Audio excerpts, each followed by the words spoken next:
మనుషుల కోసం ఎదురు చూడొద్దు, మనుషుల మీద ఆధారపడద్దు, దెబ్బతింటారు. ఎందుకంటే నిన్ను అర్థం చేసుకుని నీ గురించి ఆలోచించే శక్తి ఏ నరుడికి లేదు. ఎందుకంటే ఎవడి బాధలు వాడుకున్నాయి, ఎవడి కష్టాలు వాడుకున్నాయి. ఏ బాధలు లేకుండా నీ బాధను పంచుకోవడానికి ఫ్రీగా ఎవ్వడూ లేడు. అందరి బాధలు ఎరిగి అందరిని అర్థం చేసుకుని అందరికి అందుబాటులో ఉండే శక్తి, దమ్ము, అనుకూలత ఒక్కడికే ఉంది, యేసయ్యకే ఉంది. కొంతమంది నిన్ను పట్టించుకున్నారని పొంగిపోవద్దు, సంబరపడద్దు, చంకలు వద్దొద్దు. కొంతమంది నిన్ను పట్టించుకోలేదని నువ్వు బాధపడద్దు.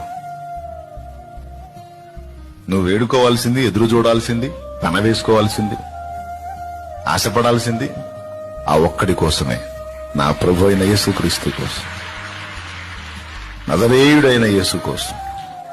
అంతే. పనికొచ్చి